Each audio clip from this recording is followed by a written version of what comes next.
Ei, gente! Bom dia! Estamos aqui no Manhã da Piedade. Agora é comigo, a Cirantão.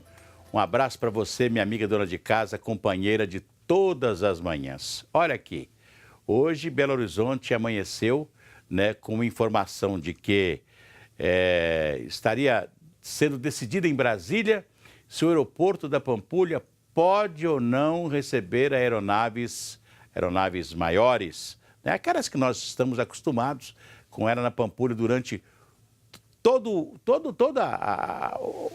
a existência do aeroporto da Pampulha. Depois de inaugurado Confins, quiseram deixar o aeroporto da Pampulha para a chamada aviação regional. Só que a cidade de Belo Horizonte, infelizmente, ela está perdendo muito. A cidade de Belo Horizonte, ela tem experimentado um esvaziamento econômico e financeiro também, porque praticamente nós estamos perdendo todo o nosso comércio, porque as grandes avenidas onde estavam o grande comércio da cidade, praticamente elas estão acabando para o comércio, porque viraram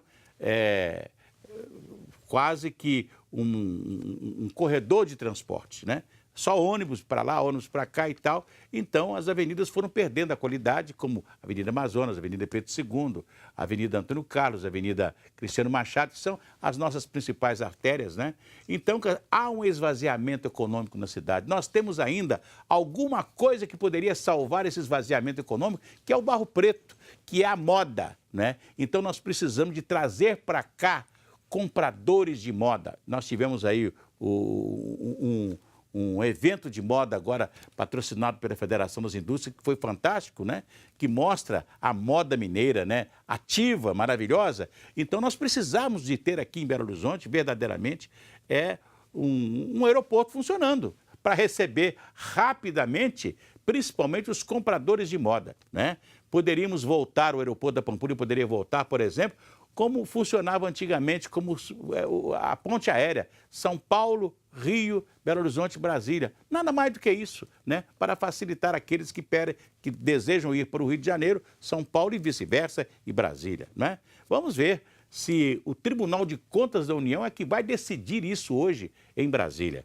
Vamos esperar que eles decidam pela volta dos aviões maiores para o aeroporto da Pampulha, que não vai importar em nada em atrapalhar o aeroporto de Confins, que é um aeroporto internacional, já tem o seu movimento e etc. Isso não vai acabar com o movimento do aeroporto de Confins. Mas hoje nós estamos aqui com a nossa convidada Judite Viegas, lá da cidade de Pitangui, e o assunto hoje, Judite, é o Instituto do Patrimônio. Histórico de Pitangui. O Instituto Histórico de Pitangui, que está precisando de ajuda, Ah, sim, muito. O Instituto Histórico de Pitangui tem uma história fantástica. Uhum. Em 1968, final de 67, aliás, chegou um juiz em Pitangui e quando ele chegou ao fórum, tinha na parte de baixo, no porão do fórum, tinha portas que ninguém sabia o que tinha por trás e que estavam trancadas assim, ninguém sabe desde quando. Sei. Então ele chamou o advogado mais antigo da cidade, Tássio Lacerda, o promotor, Dr. Laércio Rodrigues, que por incrível que pareça também era historiador, e aí abriram com testemunhas para ver o que tinha ali, no porão do fórum, trancado ali, esquecido. Eles encontraram um acervo documental desde a partir de 1713, abandonado ali, assim, jogado. Era o acervo camarista da Vila de Nossa Senhora da Piedade do Pitangui. Então, nós temos documentos ali a partir de 1713. E aí, eles não tinham o que fazer com aquilo.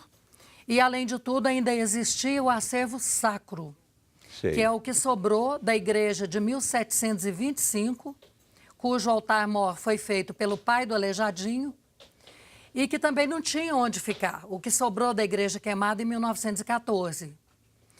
E aí, o que ele decidiu? Ele decidiu reunir aquele acervo, sacro, eclesiástico, porque tem documentação também, e o acervo encontrado camarista. E aí ele criou o Instituto Histórico de Pitangui. escolheu as pessoas da cidade ligadas à cultura, que assinaram a primeira ata, e ele determinou o seguinte, que a antiga casa da Joaquina do Pompéu seria a sede, porque é o único local que caberia aquele acervo enorme, porque o acervo da igreja, o acervo documental, e depois se juntou a isso uma biblioteca do século XIX e início do século XX, então era o único prédio na cidade que comportaria aquele acervo. Então, dentro da ata da inauguração do Instituto, fundação e inauguração do Instituto, decidiu-se que aquela sede seria a sede do Instituto Histórico de Pitangui. Sei. Funcionou ali o museu, né? Porque ninguém sabia da existência da riqueza documental, todo mundo só reconhecia como Instituto Histórico de Pitangui o museu. Na verdade, se compõe do Museu Sacro, de documentação eclesiástica, documentação camarista, e em 1830 foi fundado em Pitangui, foi levado para Pitangui o judiciário. E lá virou também o acervo do judiciário. Pois é, houve um incêndio recentemente que essa documentação toda, ela acabou com o incêndio? Olha, foi uma coisa assim, um pesadelo, né? Porque teve um assalto ao Banco do Brasil. Sei. E como o prédio considerado o Museu de Pitangui, que era a sede do Instituto Histórico, estava em obra desde 2003. Sei. E a gente teve cedido para o Instituto Histórico o térreo, uma sala do térreo para a biblioteca do século XIX e início do XX, e lá no terceiro andar todo o acervo camarista e o acervo eclesiástico. Isso no prédio do Banco do Brasil? No prédio do Banco do Brasil. Sei. Aí foram 4 explosões assim, imensas e houve um incêndio em seguida. Ah, um assalto e incêndio. Um assalto com incêndio. E aí houve uma destruição do prédio. Nós perdemos a parte de biblioteca e nós conseguimos salvar, tirar de lá e carregar metade do acervo. O acervo que já estava higienizado e organizado pela FUNED, de Divinópolis. Então, esse acervo a gente correu, carregou, colocou no local seguro. Aí, o que não cabia naquele local seguro, ficou lá nos escombros do Instituto Histórico. E isso aconteceu há 1 ano e 2 meses. E vocês já recuperaram isso? Já tem... E a grande luta é para uma nova sede do Instituto? Isso vocês Não, a nova conseguiram? sede é o seguinte, como estava em obra a sede originária, né, que consta da ata de instalação do Instituto Histórico, É a casa da Maria essa nova sede tinha Joaquina sido da Joaquina do Pompéu. Então, essa nova sede estava com as obras andando muito devagar e é o IFAM, o responsável pelas obras. E a gente saiu feito louco procurando recurso, porque metade do acervo foi salvo, mas e o outro? E a outra metade, né? E aí a gente conseguiu que entregasse, ainda não está pronta, ainda não tem a parte elétrica, mas finalmente essa parte do século XVIII, porque a gente tem que ter muito cuidado, porque o tipo de papel, o tipo de tinta do século XVIII passou por explosões, passou por carbono da fumaça do incêndio, e a gente precisava ter mais cuidado com aquilo ali, porque é como uma criança doente. É verdade. Que você tem que ter um cuidado absoluto com aquilo. Olha, e eu quero dizer que Pitangui tem uma história muito interessante. Pitangui foi a única cidade de Minas Gerais que enfrentou a coroa portuguesa, né, na derrama do Quinto do Ouro. Foi a única cidade que não entregou o Quinto do Ouro como exigia a coroa portuguesa. E por causa disso, Pitangui foi massacrada e tirada do mapa, praticamente, pela coroa portuguesa. Foram 3 motins até que se criasse a capitania, porque até então não existia a capitania. A verdade é que a história de Pitangui, assim, olha a importância do acervo documental. A história de Pitangui não consta, aliás, a história de Minas, não apenas de Pitangui, não consta de livros didáticos que vêm de Brasília e são organizados lá. Pois é, e o interessante é que quando aconteceu isso, né, que a coroa portuguesa, igual fez com o Tiradentes, né, salgou a casa dele, o lugar onde ele vivia, aquela coisa toda. Então, Pitangui praticamente foi salgada pela coroa portuguesa e nada mais se fazia para aquela cidade que foi uma das mais importantes de Minas Gerais, na região centro-oeste de Minas, não é verdade? Verdade. Agora, ano que vem, está fazendo 300 anos do primeiro motim.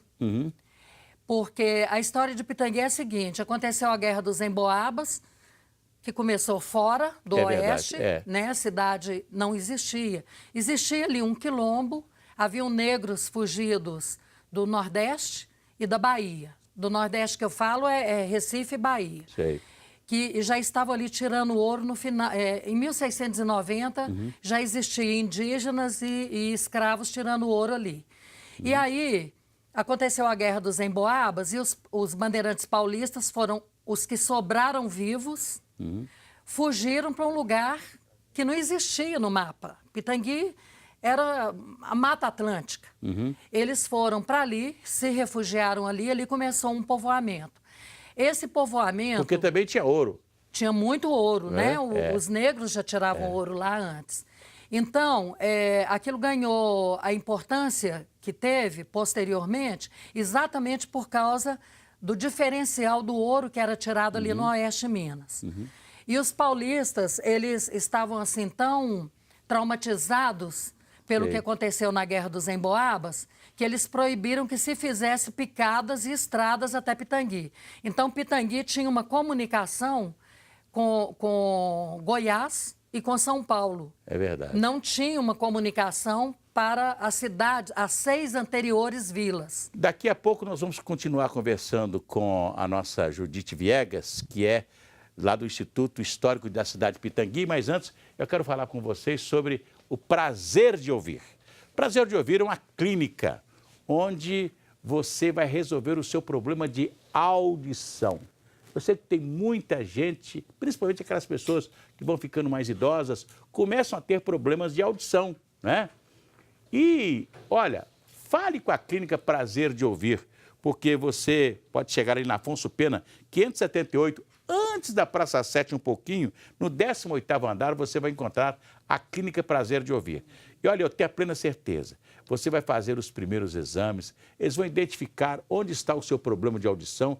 E uma coisa muito importante, o zumbido. Tem gente que tem zumbido demais, é um motor funcionando, né, praticamente no seu ouvido, é uma panela de pressão funcionando no seu ouvido. Então, com a Prazer de Ouvir, você vai resolver esse problema.